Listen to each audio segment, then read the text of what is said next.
Hi, Matthew. Is your sound work okay?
Good morning.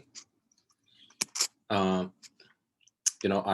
try to go to classroom as much as I can, but today I still have to be in my office. I hope everyone is okay. For those in the classroom,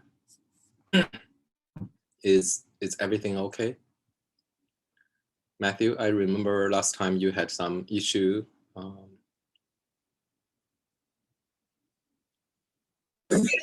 Yeah, I just don't normally carry headphones with me, and my wireless ones don't work. So I just go back to my dorm. But I'm here on the phone, walking home. Okay. All right. All right.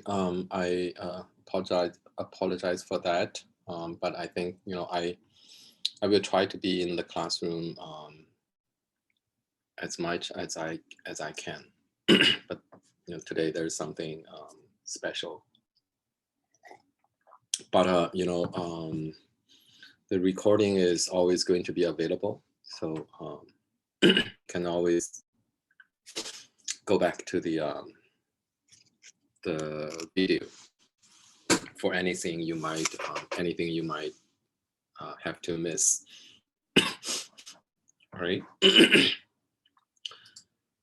So let's continue our lecture on Renaissance. We were looking at early, early and high Renaissance.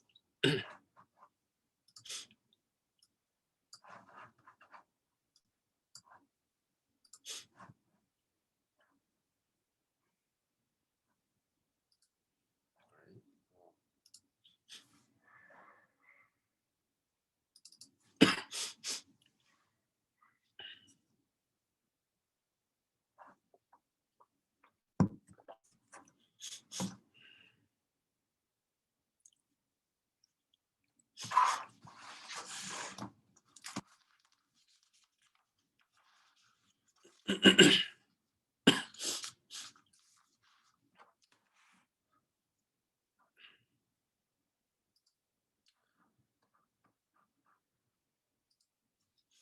right, so Michelangelo's Palazzo Medici Riccardi is often used as a kind of early Renaissance residential architectural example because of the very self-conscious and purposeful returning to the classical past in the architectural detail. So this one is designed by an architect who kind of came from the medieval craftsman tradition. So he was not educated as a scholar or some kind of intellectual. He came from those, excuse me, craftsmanship tradition, workshop tradition, and coming from the background of those stonemason trading.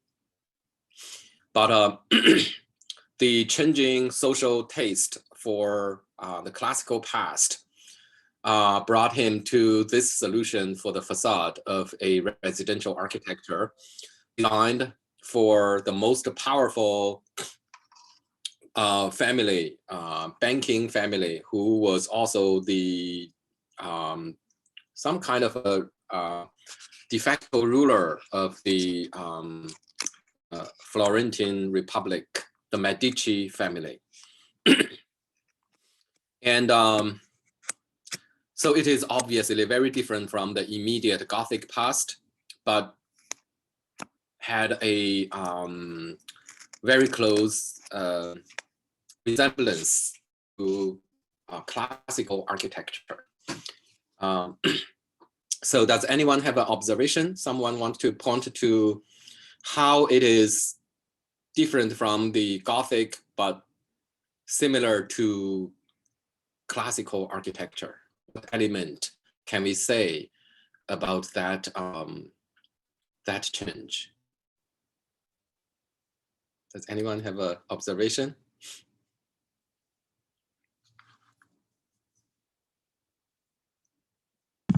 The circular arches. That's very good. Circular geometric arches. It's the Roman arch instead of pointed Gothic arch.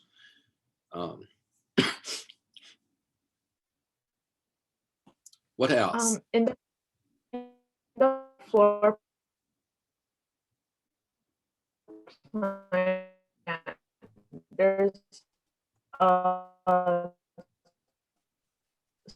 central gathering station in a square. I believe that was. I'm sorry that somehow there's some internet connection. I think that your voice came very slow, and can you say it again? I heard you go to the third floor, right? Yeah, I was talking about the floor plan, how there's a central square area similar to that of classical times. Okay, that's a good observation. And can you name use the term to refer to that? For example, that courtyard. What do we call that? Kind of columns surrounding all different sides of that courtyard space. What is the classical term for that?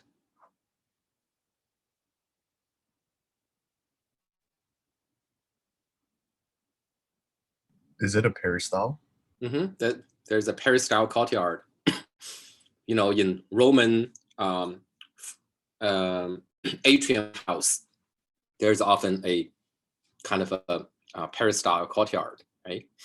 And we also talk about that somehow the Romans had inverted the Greek temple into the a peristyle exterior peristyle temple, into a internal peristyle, like in the basilica, and those columns, surrounded by wall instead of peristyle surrounding walls, as in the Greek temple. So that's that's a good point. And also, we know Gothic medieval architecture often highlight verticality, but here is obviously the horizontality that had been emphasized.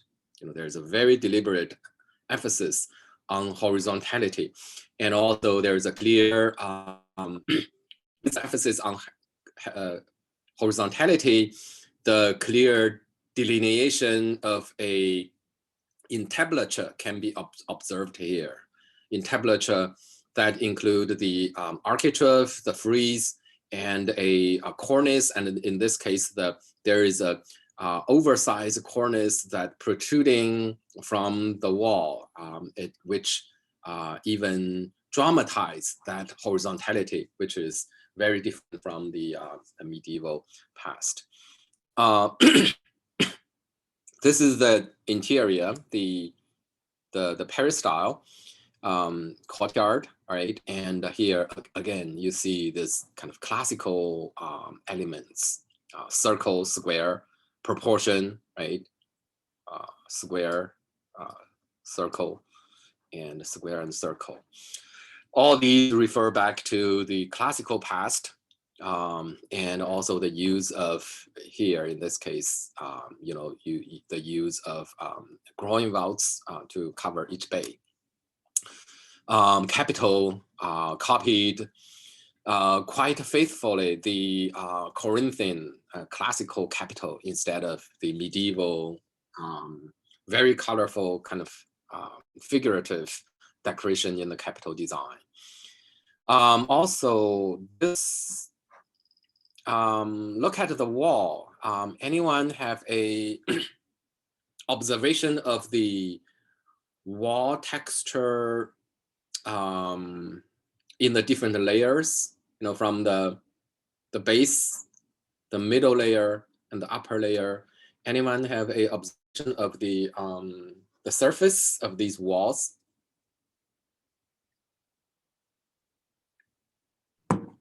They like get smoother, like the stones. Precisely, getting smoother. So this is called a rustication. Rustication means you kind of you highlight the individual stone quality by making the protrusion and casting shadow, and create, highlight that the wall being made up by different stone blocks instead of trying to create a smooth surface. So there's a very heavy rustication on the base level. And in the middle level, that rustication is smoother. And on the upper level, it's the smoothest, right? It's very smooth. You barely notice the individual quality of each block anymore.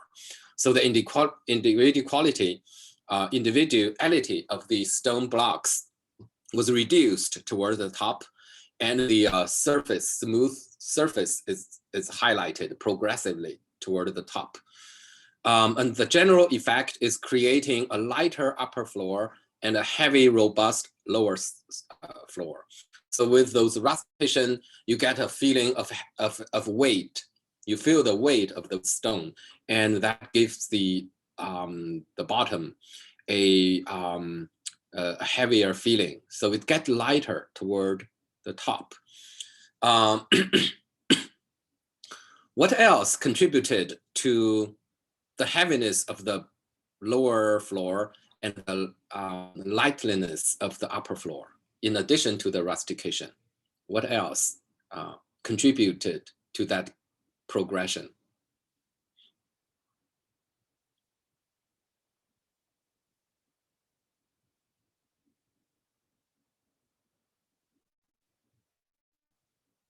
Rustication is one aspect contributing. So making you feel heavier for this wall. And that smoothness make you feel that wall is lighter. But there's another very important element contribute to that heaviness of this section and the light feeling of that section. And anyone discover that? Is it the number of windows that are present? Very good. The opening. So there are fewer opening and more wall on the base level. See here, it's just one window. And then in the middle level, so the same, let's consider this as a bay.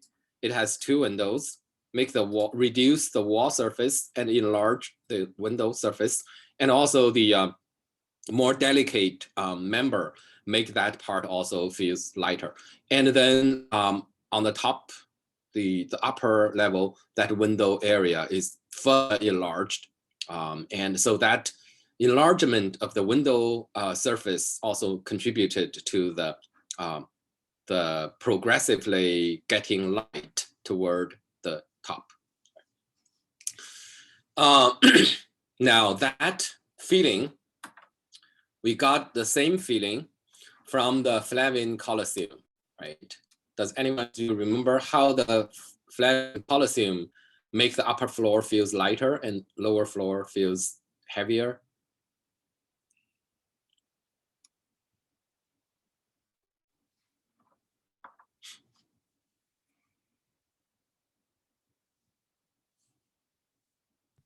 Was it the use of different columns for each level? In the bottom, it was the Doric columns, and then it went to Ionic and Corinthian. Mm-hmm. Very good. So it's the use of order, right? The first floor in Colosseum used Tuscan. The middle floor use Ionic, and the third floor use Corinthian, and all the lower three floors are engaged column, and the top fourth floor use Corinthian, but it is pilaster. So that makes it feels progressively lighter toward the top. Give you a sense of stability. You feel it's very stable because of that lightliness toward the top. So in the Colosseum, they use order.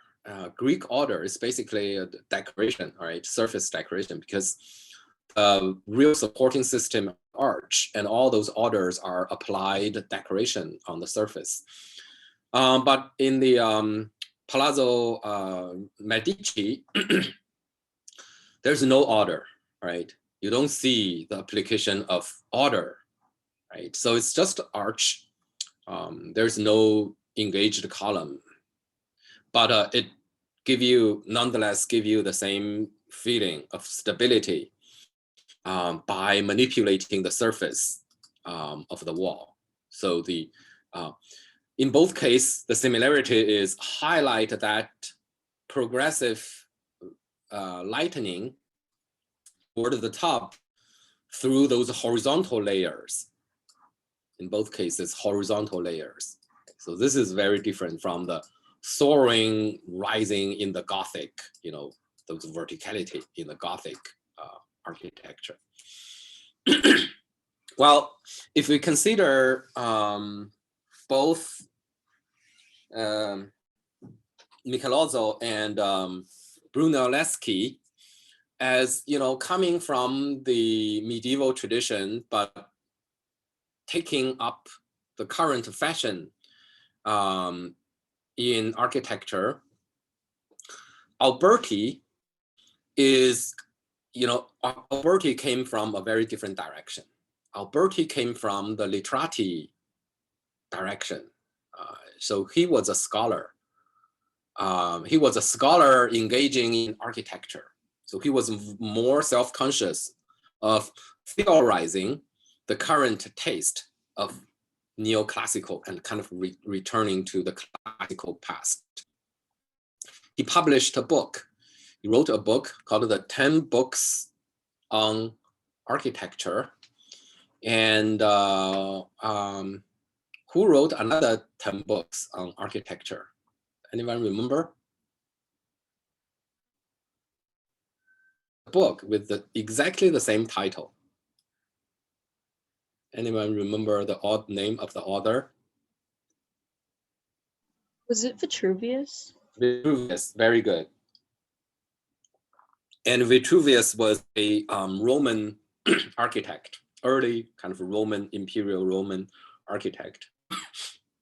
So by adopting the same title, Alberti is kind of paying homage to Vitruvius, to the classical past. There's a very self-conscious paying homage to Vitruvius by adopting the same title. And it is also a strong gesture, of course, getting away from the Gothic medieval spirit. This book is very influential. It's a very important book. Part of the contribution is elevating the status of architect from a handcraft labor to some kind of intellectual, right? Before Alberti, during the, or we should say during the medieval period, there was no architect. The designer and builder of the great Gothic cathedrals, those are master mason. Master mason served as the coordinator of the building industry. But Alberti, by publishing this book, by theorizing architecture, give a theory to architecture, he was also trying to make a point about architect and architecture. He was one of the key definer of architect. Our concept about architect and architecture is heavily shaped by Alberti. Without Alberti, we might not have this concept about someone who is in charge of a building and who is also, wear glasses and being educated, knows history, knows art, knows humanity, and well-educated, being able to read and being able to write, and design architecture as a elevated activity, as some kind of very dignified activity. That concept came pretty much from Alberti. Look at what he said in his book. In book 9, chapter 10, he said, "Doubtless, architecture is a very noble science, not fit for every head. He ought to be a man of a fine genius, of a great application, of the best education, of thorough experience, and especially of strong sense and sound judgment, that presumed to declare himself an architect." Right? That's Alberti's new definition of architect. Before him, those who managed the building were not like what he said. So he helped to define the identity of architect as an intellectual, as an artist. And he also helped to elevate architecture from a handicraft trade to a well-defined, and in his name, science. And in Alberti's time, science is truth, right? That science is something that came from direct observation, that is confirmable, and he elevated architecture to a dignified discipline. He also said in the same chapter, if he can make a handsome mixture of the noble order of the ancient with any of the new inventions of the moderns, he may deserve commendation. So in this statement, there's a few things that are worth noting. One is now he called the noble orders of the ancient. Right? Those classical columns used to be referred to as pagan during the medieval time. Now they became the noble order of the ancients. So that's the spirit of the Renaissance, going back to the classical past. Another point is he used the word modern. Right? This is a significant modern. The awareness of being in the current age sounds commonplace, but if you consider the medieval sense of time, you realize this is a really revolutionary idea, because during the medieval time, people believe in Bible, and people believe that the time is waiting for the second coming of Jesus Christ, right? To make the final judgment, last judgment, to decide who go to heaven, who go to hell. Right? So it's a very different sense of time. You don't necessarily feel being current is special, or being up to date is of any significant meaning, because significance is the last judgment. And so somehow your time is not progressively pointing to the future. Rather, it is waiting for a point where a new start is going to begin. So we are going to an end.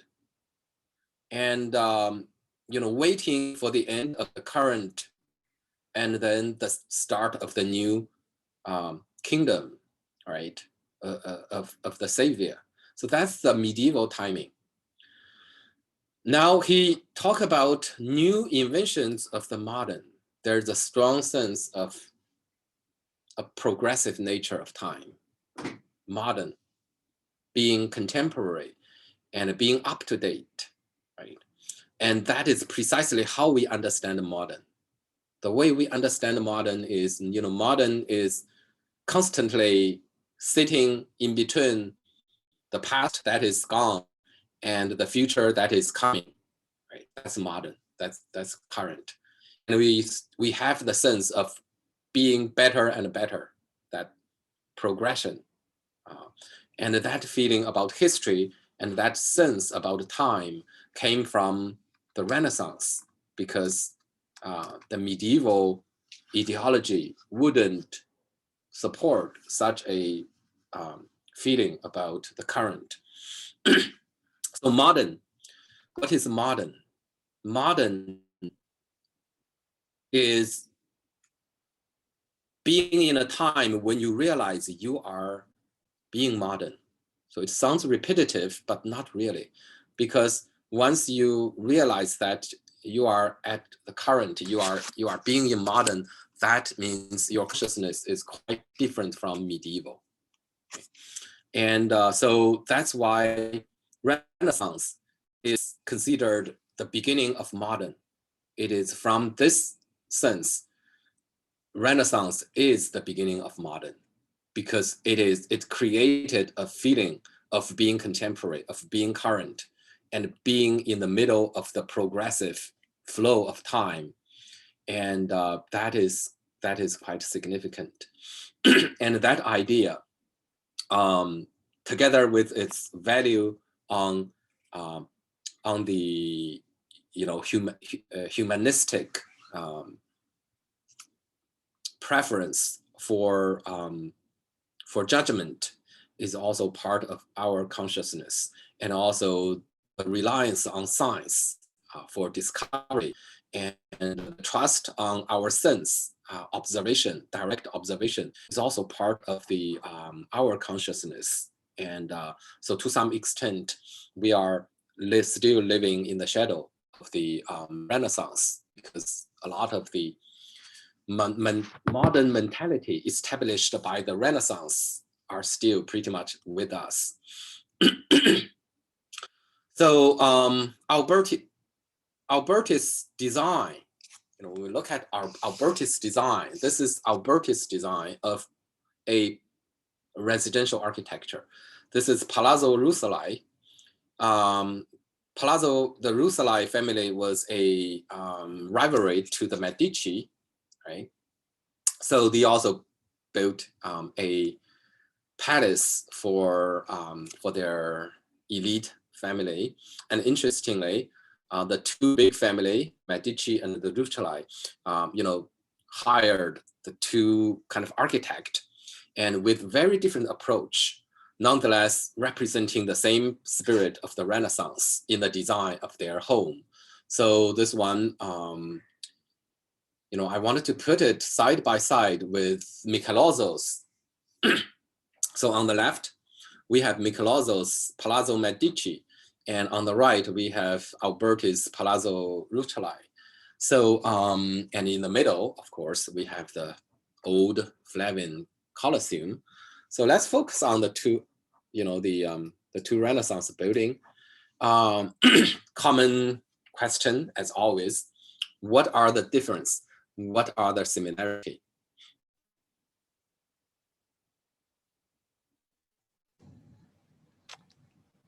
The palazzo on the right, it has a much more uniform appearance as you go up. Kind of the opposite of what we were talking about before, that the surface of all the stones are smooth. At least the top two levels have the same number of windows, and it's just much more of a uniform appearance. Mm-hmm. That's a good. Let me push a little. What else contributed to the uniform quality of Alberti's surface? In addition to the smoothness and it's the change was not as dramatic as Michelangelo's surface. Is there anything else unifying the surface? All the windows are lined up. They just go straight up, and they have those like columns in between them. Whereas in the other one, they're more staggered. Mm-hmm. Oh, okay. I think that's good. So you mentioned column. I think that's a really significant difference, right? So that's not just column. That's called order, right? So Alberti applied order.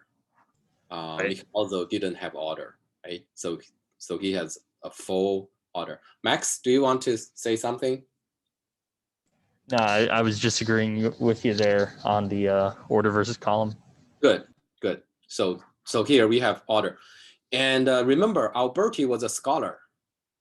So he knows classical architecture, and he applied the order. And those order are just a decoration. There's no use. It's just a surface. All pilasters, and he applied these order to the whole surface. I think this is the most significant difference. And now, what are the similarities? Anyone want to talk a little bit about their similarities?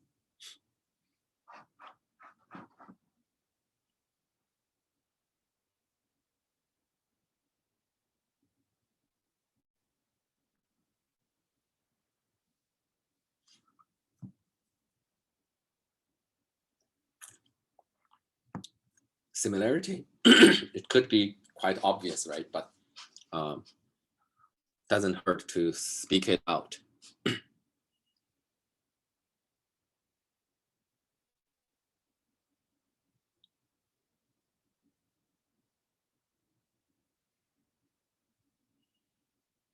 What are the similarities? Jillian, how do these two palazzos similar to each other? The windows look pretty similar on the upper two floors. How? They're both they have the circular arch and then the masonry kind of outlining it. Mm-hmm. All right. Good. Anything else? Or anybody else?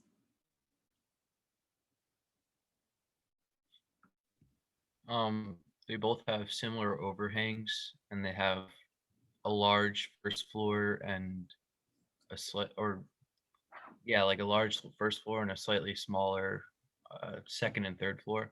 Mm-hmm. All right. That's very good. In terms of proportion, in terms of horizontality, they are also quite similar, right? And I agree that the lower, the second floor is the main floor. That's called the piano noble. Right? Piano noble is the main floor. Usually, you go through the lower floor, and notice the window is so high there, and you go upstairs.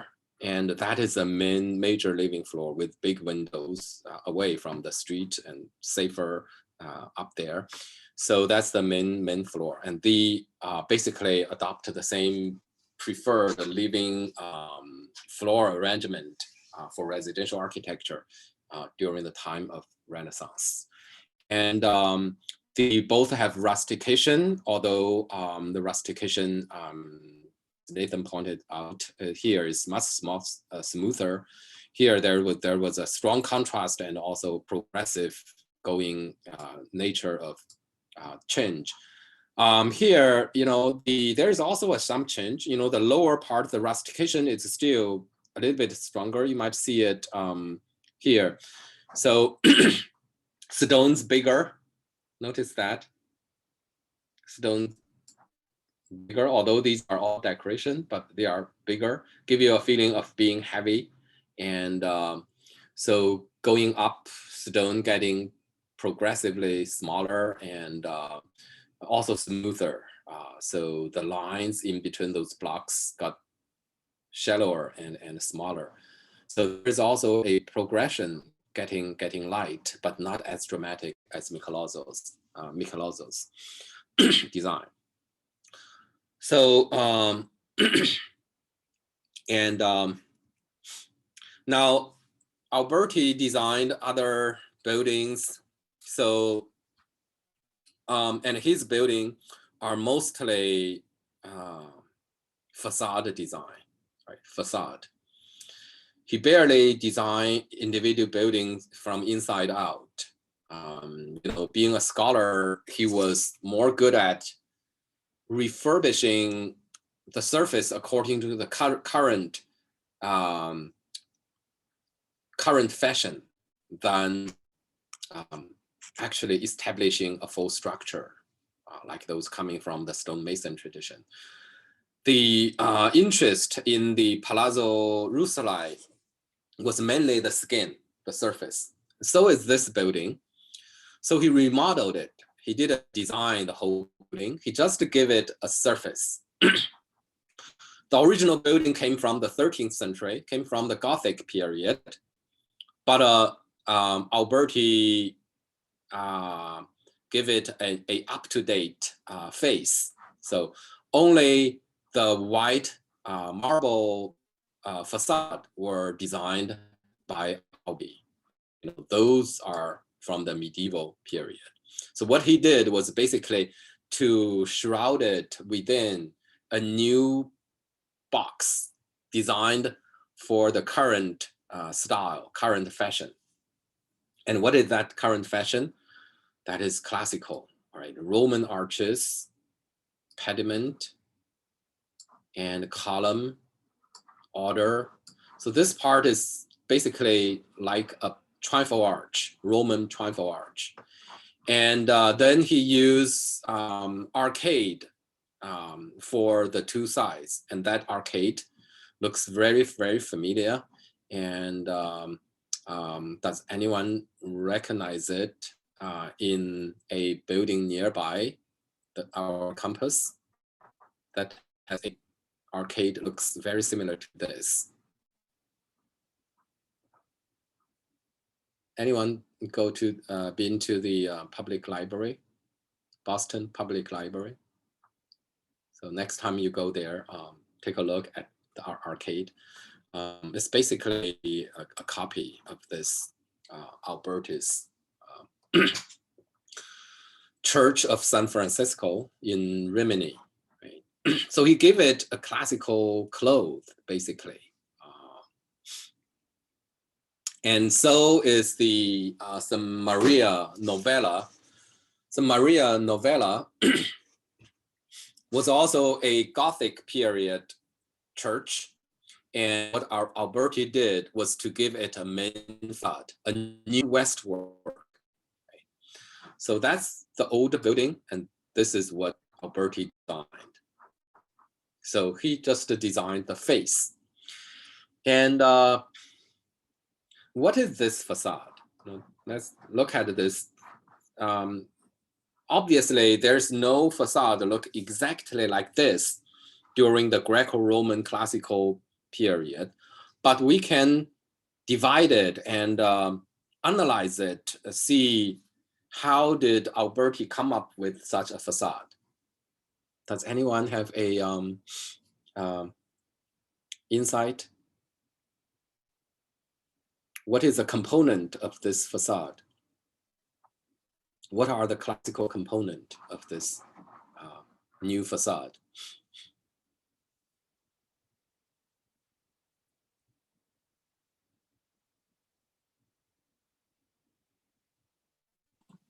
Is it the multiple arches around the structure that makes it seem like there's multiple entrances?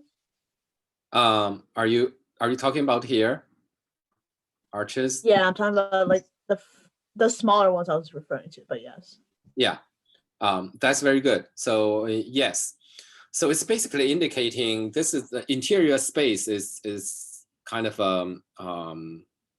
still having that division of high nave and low aisle, right? So two openings, these openings leading to the aisle, and you can tell the aisle are lower, their roof.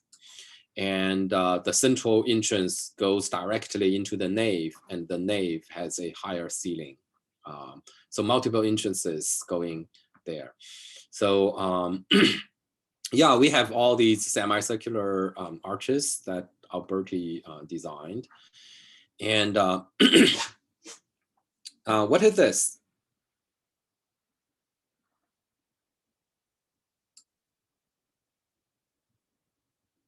What is the lower part? What might be Alberti's inspiration for that part?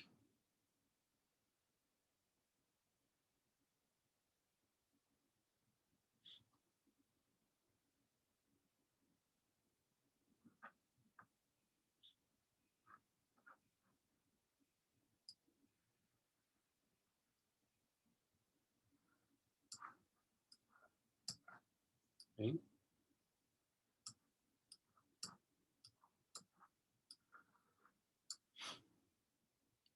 And if I make that bigger,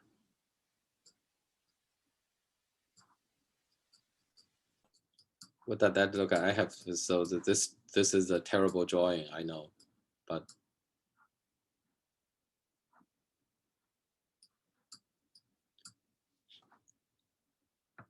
that's basically a Roman trifle arch, right?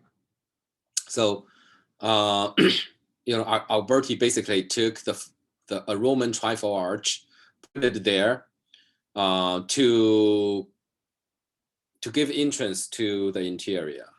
A Roman trifle arch, also with 3 arches, a taller middle one and 2 smaller side one. But here, to cope with the interior, of course, those arches have to be smaller. But the basic division is basically a Roman trifle arch for the lower half. Let me erase my terrible sketch and see if you agree, right? The lower part, right?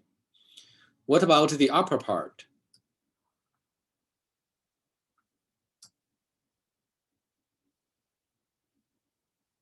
What is that? Excuse me.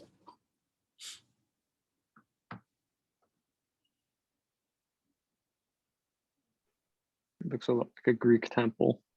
Good. So basically, it's a Greek temple front on top of a Roman triumphal arch. That's what he did. Of course, he had to adjust the proportion and make some kind of connection. And his innovation is this connection.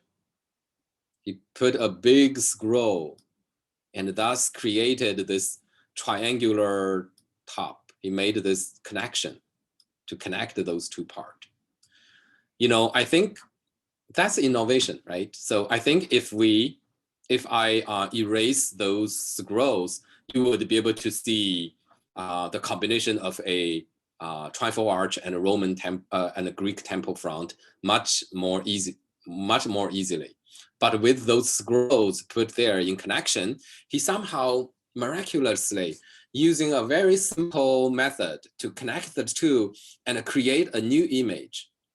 Create a new image that we don't even recognize the Greek temple and Roman triumphal arch because of that simple connection. Imagine if we take those connection away, you would be much easier to see a triumphal arch and a Greek temple.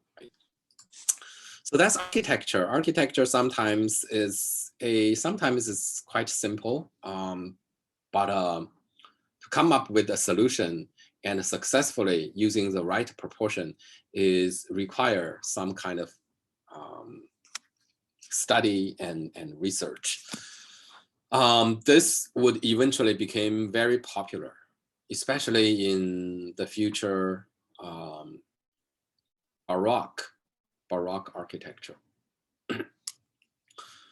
And indeed, there are architecture ruins like that. Alberti didn't even need to come up with that idea all by himself, because this is the Hadrian Arch in the city of Athens from the early 2nd century. So you have a triumphal arch and a temple front.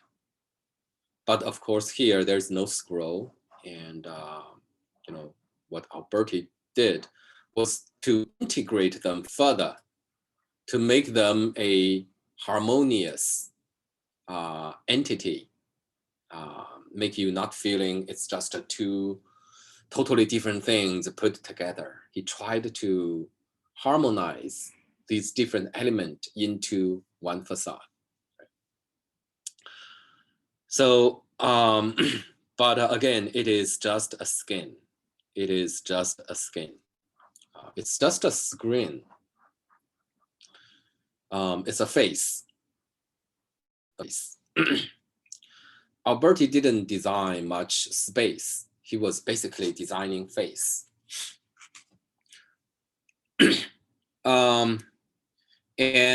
This is his effort. Yes, we are going to put a Greek temple on top of Roman arch, but how to make the proportion work? And he did it using the classical proportion to harmonize those different parts. So you see square, you see proportion 1:2, and then the scroll, right? So you find those golden proportion as idealized by those classical authors like Vitruvius. Alberti was familiar with Vitruvius, so he also adopted those proportions. And here we have the two examples side by side. You can see quite a different treatment to the surface, but the common thing is both of them adopt classical architectural motif, and both of them were basically designed face for a previously existing building. This is another Alberti's design. And this one was more, he designed the whole thing, but he didn't complete it. And so on the left is the facade, and on the right is the interior. So again, he tried to coordinate Greek temple with Roman arches, right? So here, this facade, in general, it looks like a Greek temple, but he made a more integrated combination of arch within that order.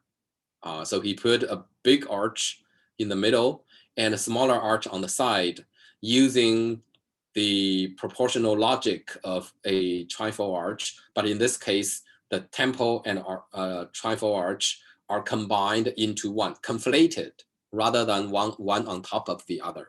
You know, this one is basically one on top of the other. It's like, you know, now he pushed that down and enlarged it and try to merge these two parts. In the St. Andrea, so he merged these two further. By merging it, he created a new order called a giant order.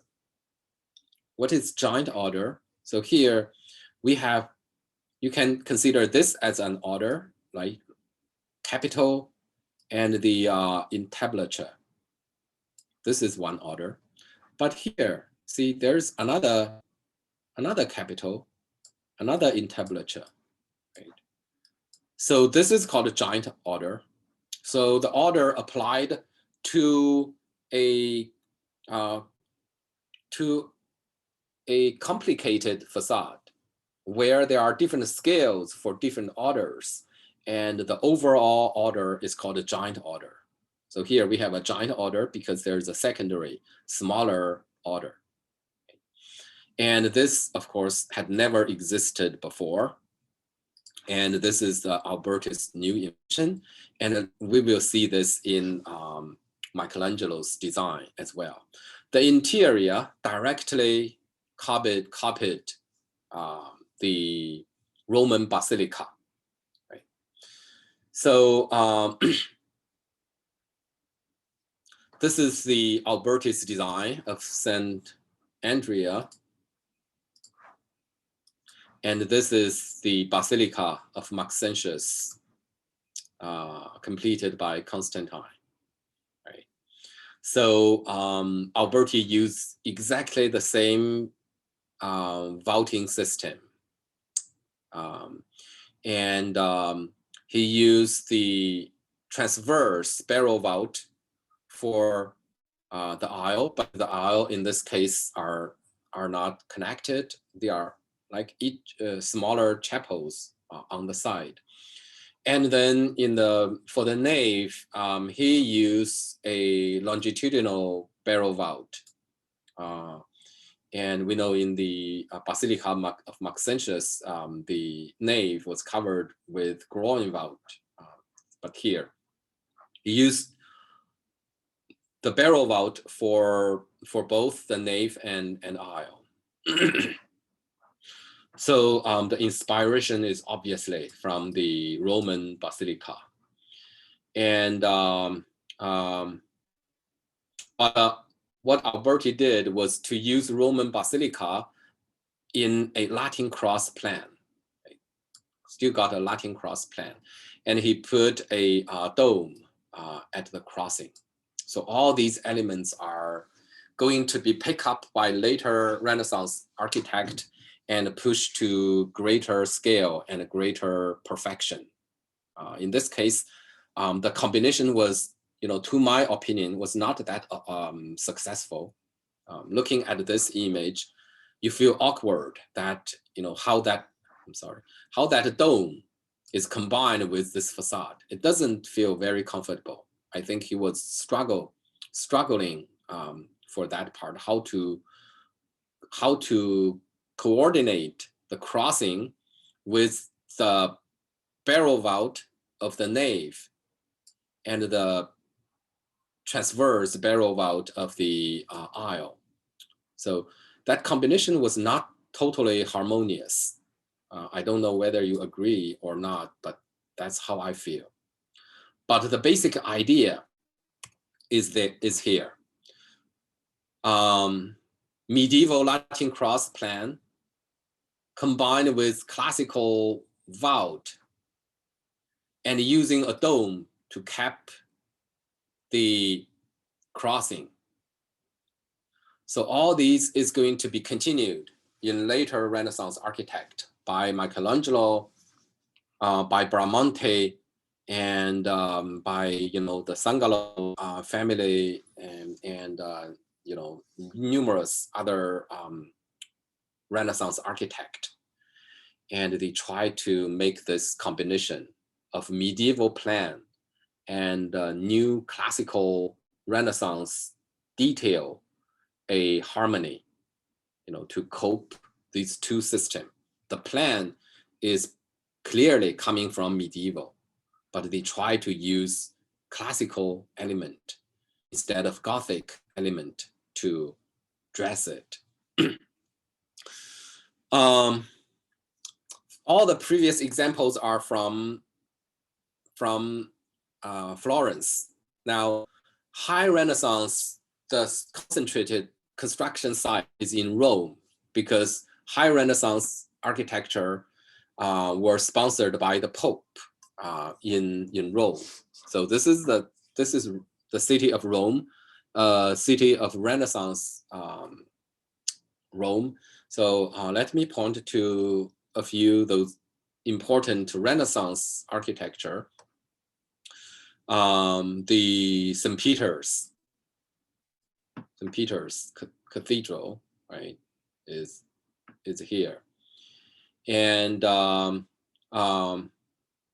Bramante designed Tempietto here. Right? So these Renaissance have heavy construction on the west side of the Tiber River. On the east side are the old Roman city. Right, we have, the Colosseum, the Pantheon, those famous example from the classical past, and there are also the future Baroque architecture like Iogessu, which is here. So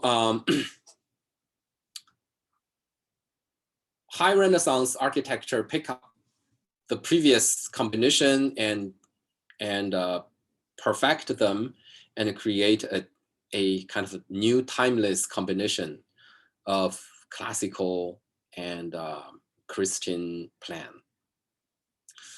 High Renaissance art also kind of dramatize the scientific discovery of linear perspective.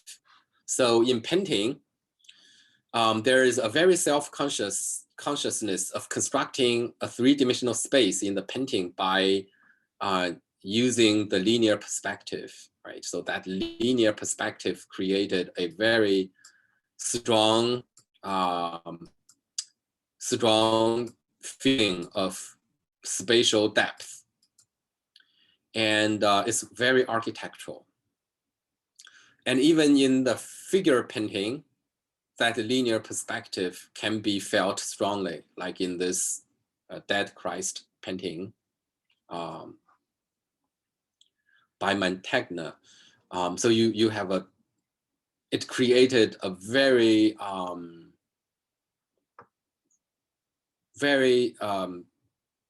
believable spatial depth, not relying on those architectural element, but it still created that spatial depth and the very good sense of distance, which one is farther away, which one is closer. So this, of course, require more advanced knowledge and skill in the application of linear perspective.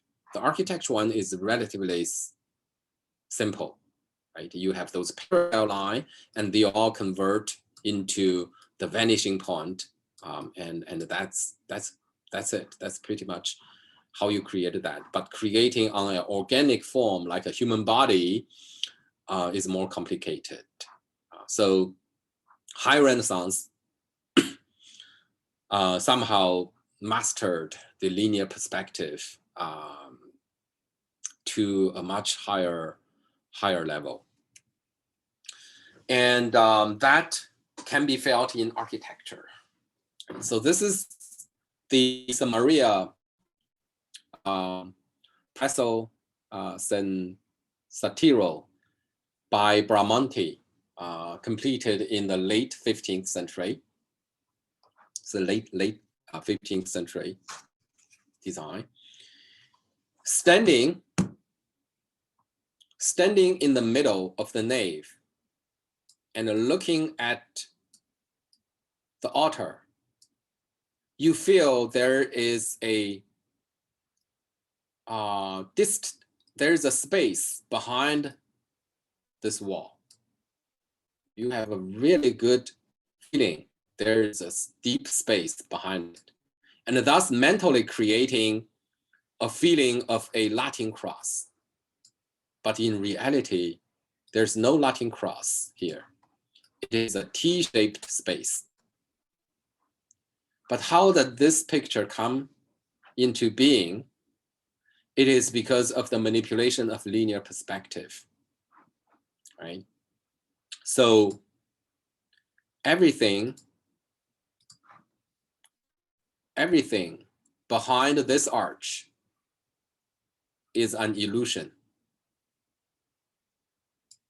Everything before it are real architecture. You have here the dome on top of the crossing, which is there. But anything behind this is an illusion. There's no space like that. It is a combination of painting and relief sculpture that created an illusion of spatial depth. Right. This is how, as soon as you leave the central nave, you notice the awkward space. So that's how that illusion is created. Each layer of the arch goes lower, progressively lower toward the back tympanum. You know, this is the semicircular kind of surface. And thus, if you are standing in the middle looking straight, you would interpret that lowering and the diminishing of those arches as an effect of spatial distance. You would automatically imagine those arches are of the same size and on the same height, and the diminishing size is the result of distance. So that what brought about that illusion. But in reality, those are actual diminishing in size, not visual diminishing in distance, right? So as soon as you shift to the side, you notice everything is an illusion. So this is designed for a specific spot to look at, and that's precisely what linear perspective is. So you have to be in the middle of this axis, but that's good enough because that is the major ritual performance take place, right? So if you are participating in the Eucharist, walking in the nave, no problem. You would have a grand feeling of a Latin cross interior, but it is a manipulation. So everything else are, of course, you know, I don't need to spend the time to analyze it. You should be able to see it. The Renaissance spirit and the kind of Gothic plan.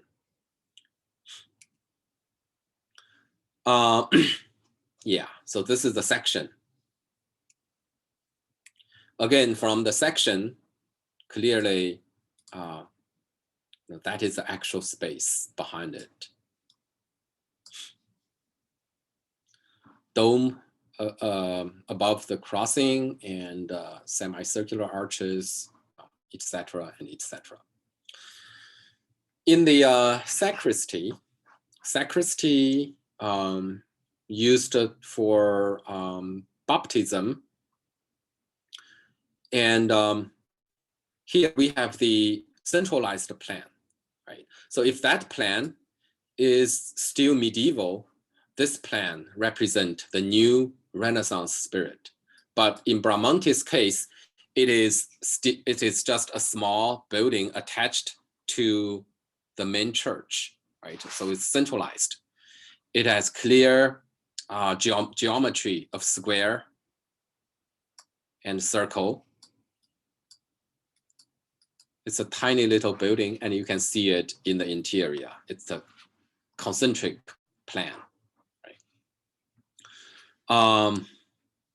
But eventually, the great architect of Renaissance would try to build an entire church in the new spirit of the Renaissance, construct an entire building with centralized plan, getting further away from the Latin cross of the medieval time. A lot of great artists had experiment on that, although there is not really any completed monumental structure with centralized plan. But if you look at Leonardo da Vinci's sketchbook, he was designing it. So these are sketch by da Vinci. So he was designing monumental big church using centralized plan, central dome, right? Circle, square, and there's the central kind of primary circle and square, secondary circle and square, and there's also tertiary circles. So he was using the same principle of circle and square, trying to construct something big. And this is his sketch of the elevation. And he did a lot of those design. And so the Renaissance fashion was trying to bring back those central plan, representing the perfection of human body rather than the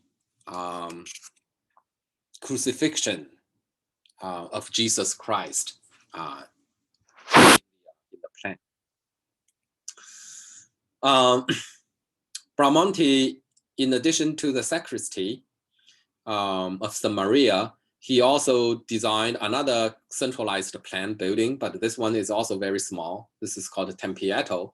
Tempietto was marking the place where St. Peter was crucified, was executed, basically. So this is the site where St. Peter was crucified, and the pavilion was designed by Bramante in the courtyard, mark that location, and he used circle. He used concentric plan, and he also used the number 3 as a reference to Holy Trinity, right? 3 steps for the base, and the classical column. He used Tuscan. Tuscan is strong because Peter means stone. Peter was the stone, cornerstone for church, and he was strong. He was robust, right? So he thought that the Tuscan is more appropriate for Peter. Which is based on the classical idea of different order had different degrees of masculinity and femininity. The drum elevated the dome, and he also used a lot of he used classical symbol. He used ecclesiastic symbols to decorate a classical form. So the symbols came from Christianity, but the architectural form are classical. Like in the decoration, in the metopee, he replaced the Greek figurative sculpture with Christian symbols to decorate, but he used faithfully those capital column to the frieze with triglyph and metopee. An innovation he made was to use a balustrade, make transition between the lower order with to the drum of the central dome. So show the interior, and the numbers were also symbolic, so you should be able to read it in your textbook about those Christian symbolism, but classical form and space.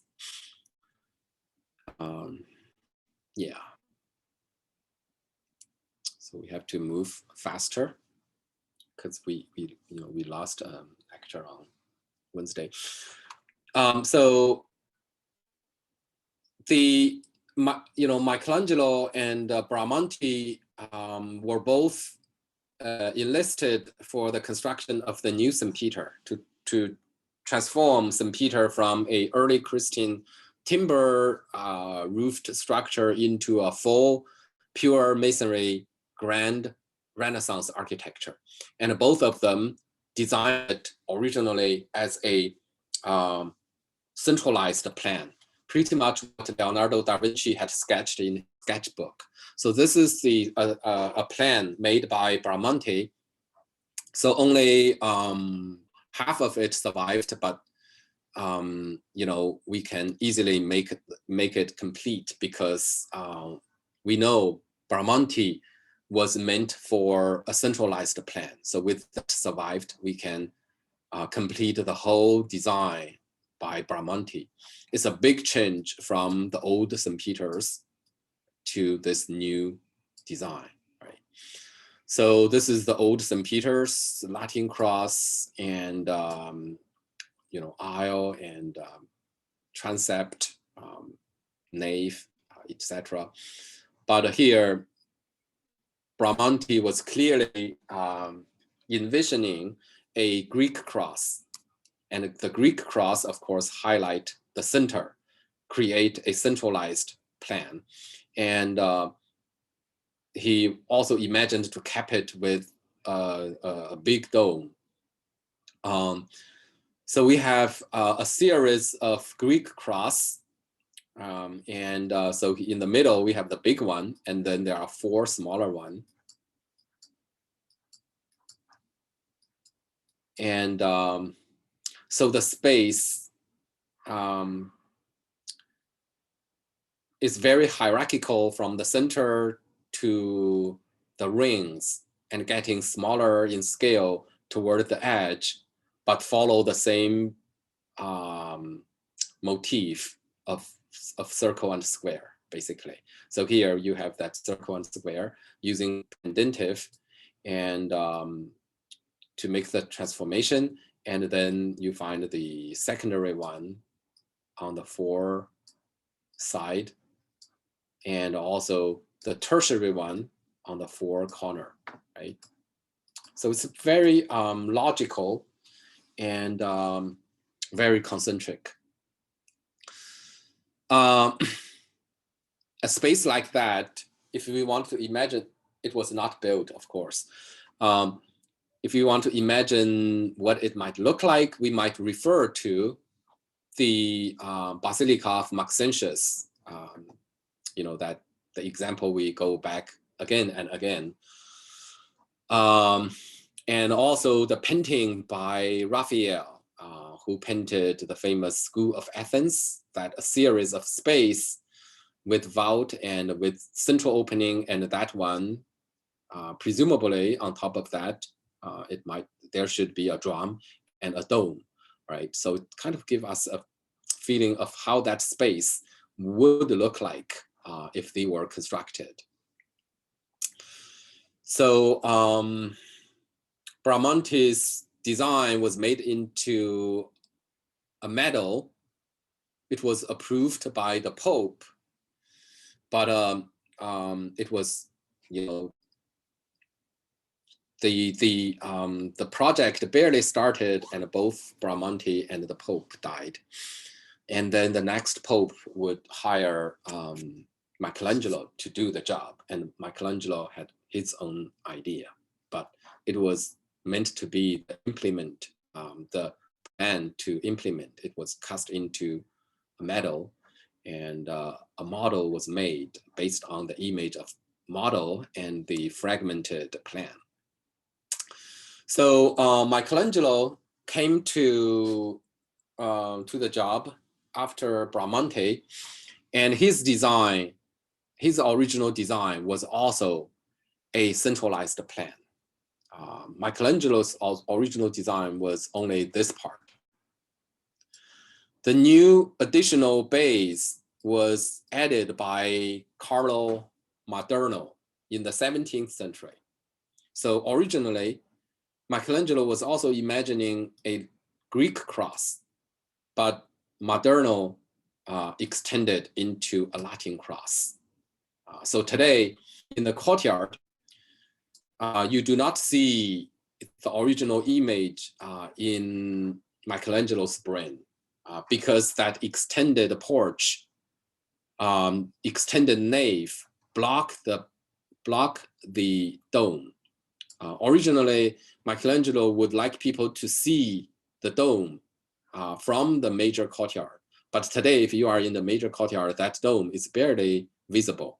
It is hidden behind the high wall and screen of these, in this case, it's the eastern facade. So St. Peter is very unique.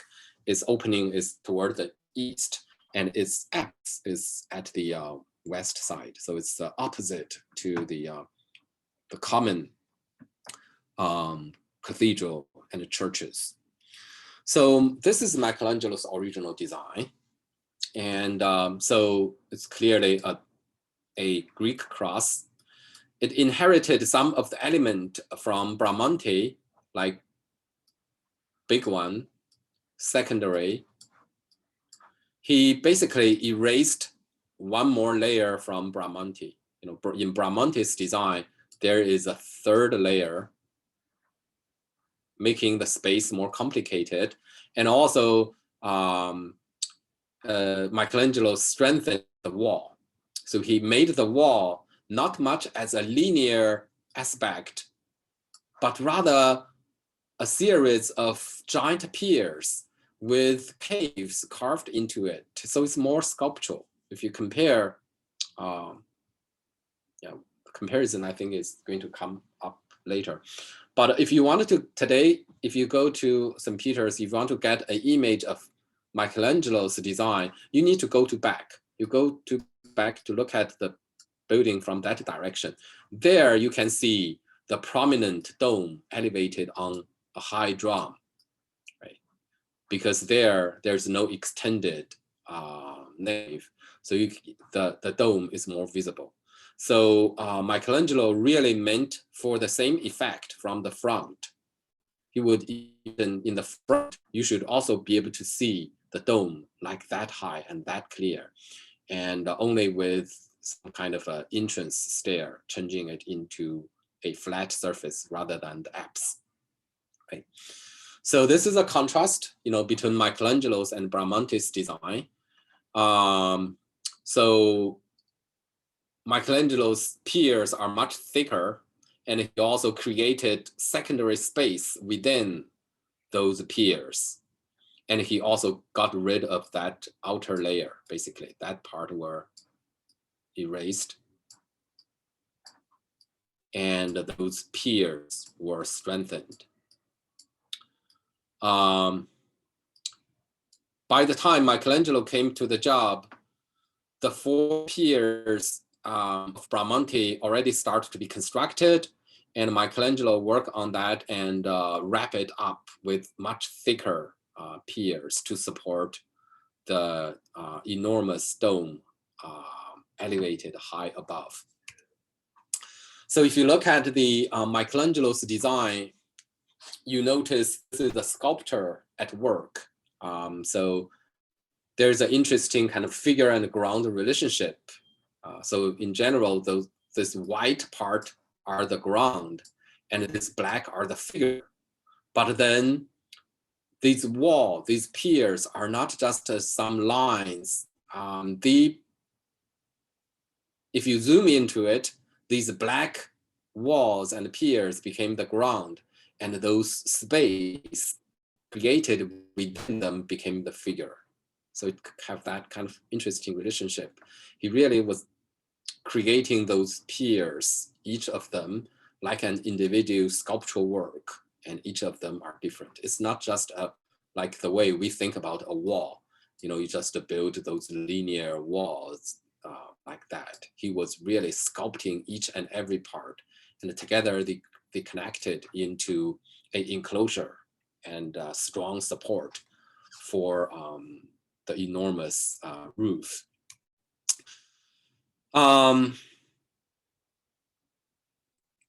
Okay, so the construction of St. Peter's caused the peasant rebellion and also triggered the next stage of architectural development, especially the creation of Baroque, which is the future story. So Martin Luther, in the early 16th century, commented that why does the Pope, he posted this actually on every church in his hometown in Germany. Why does the Pope, whose wealth today is greater than the wealth of the richest, Croesus was richest person in Roman Empire, built the Basilica of St. Peter's with the money of poor believers rather than with his own money. So he was criticizing the selling of indulgence by the Pope in order to collect money for the construction of St. Peter's. So here is the depiction of St. Peter's under construction in 1537. And indulgence is supposed to be able to buy your pass into heaven. So if you did a lot of bad thing, you buy the indulgence, pay the money to the Pope, and you are promised to be able to go to heaven. That's ridiculous, right? So Martin Luther protested that and eventually created the Reform and reformed Christianity, mushroomed since the late 16th century and eventually triggered the reaction from the Catholic reaction that eventually created a new fashion in architecture called Baroque. But now let's take a look at the this phase. This is the already kind of middle and late Renaissance period in the late 16th century. Michelangelo designed some interesting work that is not exactly following the classical architectural vocabulary, but making distortion and manipulation in his own way. So this is the Laurentian library and vestibule. So the library was elevated on a second floor. It was within a very confined space. So Michelangelo was asked to design the library. His main effort was actually in the staircase. Right? So there's a staircase coming from the lower floor, and the whole room became a display of this staircase. There is no practical necessity to design a staircase that way. Right? You have a expanded lower section, and the entrance was only that small.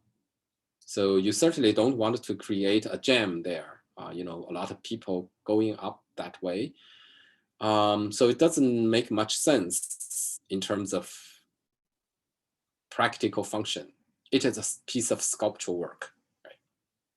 And to some extent, the whole room is like an exhibition room for the sculpture that is the stair. And he also did some very interesting thing here, which is including the immured columns. Immured columns means the columns that are within a wall. Column doesn't need to be inside wall, right? Why would you put a column inside wall? It doesn't make much sense. It's not logical, structurally speaking. But here he had this kind of immured columns. And that column should be supported by solid plinth base, right? But here it is supported by consoles, brackets. It's hanging there and supported by these consoles. Again, it is against the structural logic of constructing something that is strong. It's visually not logical. It is the opposite to the progressive, lightliness in Michelangelo's Palazzo Medici. So here, it destabilizes it. Michelangelo was using classical element, but creating a bizarre image that was against the structural logic of stability. He also put a lot of blind niches without statue. You would imagine a statue inside, and which has no function. And the nature that they are interior, right? These are blind windows that they have no practical function. And also at the corner, he put those columns squeezing, struggling with one another, as if they are pushing each other, nudging each other away. There is a fight of those classical elements at the corner. Look at that detail right there. Two columns side by side with each other, and then the console put very uncomfortably there. So he was creating some kind of struggle, some kind of contradiction, and something like this definitely didn't come from classical architecture. So he was using classical vocabulary, but manipulating them to express some kind of mental condition to create architectural drama, create that kind of struggle and that dramatic effect. Sometimes make us uneasy.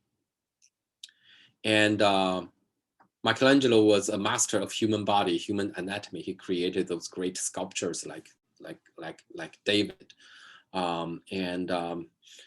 So he was manipulating architecture like the way he carved the marble into a human body. All right. So, I think we can stop here. I would prefer to stop here.